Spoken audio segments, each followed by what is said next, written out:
एक समय था जब समाज में हर तरह का भेदभाव भरा हुआ था। जाति धर्म पर आधारित भेदभाव के साथ लिंग व वर्ग के आधार पर भी असमानता थी। मंदिरों में दलितों का प्रवेश वर्जित था। पाखंड व आडंबर के नाम पर महिलाओं व दलितों पर अत्याचार होते थे। ऐसे भेदभाव और भययुक्त माहौल में गुरु नानक देव जी के जन्म ने अंधेरे में प्रकाश पुंज का कार्य किया। तभी कहा जाता है, सतगुरु नानक प्रगटया मिटी धुंध जग चानन होया। उन्होंने समाज में फैली कुरीतियों का कड़ा विरोध किया। उनका स्पष्ट मत था, एक पिता एकस के हम बारिक, यानी हम सब एक ही ईश्वर की संतानें हैं। उन्होंने सभी जाति, धर्म, वर्ण, लिंग व श्रेणी के लोगों को ईश्वर के ही बंदे बताकर एक स्तर पर लाने की कोशिश की। आर्थिक असमानताओं का भी इन्होंने डटकर मुकाबला किया।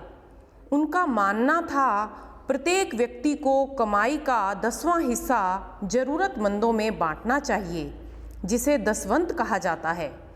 उनके बचपन की एक घटना असमानताओं को खत्म करने की ओर इशारा करती है, जिसमें उन्होंने वे 20 रुपये फकीरों में दान कर दिए जो उन्हें सौदा लाने के लिए दिए गए थे। और पूछे जाने पर उन्होंने कहा, मैंने तो सच्चा सौदा किया है।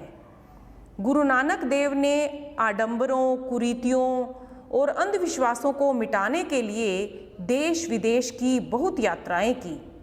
दुनिया से अंधकार मिटाने को अवतरित हुए गुरु नानक देव जब अरब यात्रा पर गए तो मक्का की तरफ पैर करके सो गए, जिससे वहाँ के काजी और मौलवी सख्त नाराज हुए और उन्होंने कहा, अल्लाह के घर की तरफ पैर करके ना सो।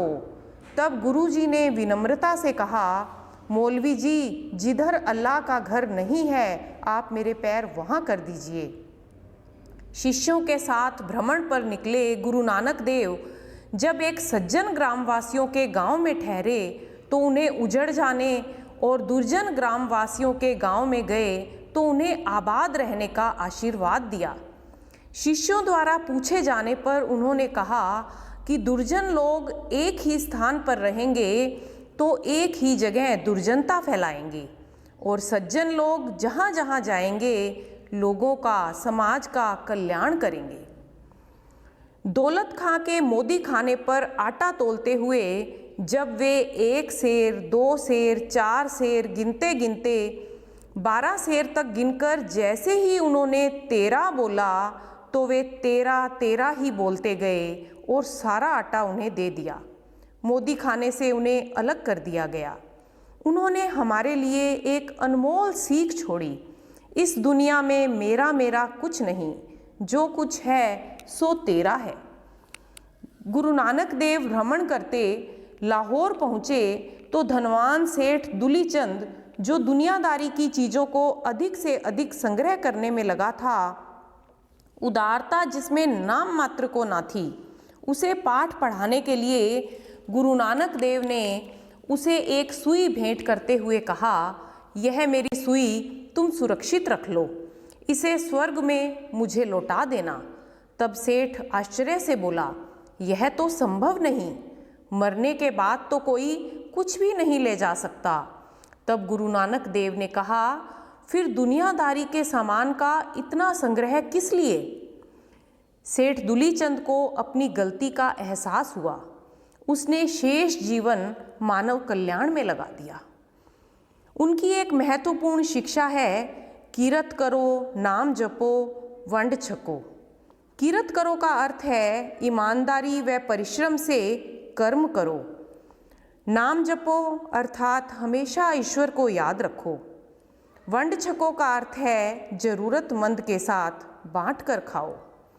गुरु नानक देव, जो कभी किसी विद्यालय में पढ़ने नहीं गए, उनके जीवन पर यदि कोई पीएचडी भी कर ले तो भी उनके जीवन के बारे में पूरा जान पाना संभव नहीं है।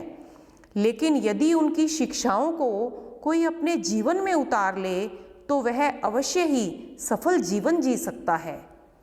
आने वाले गुरु पर्व की आप सबको ढेरों बधाइयाँ।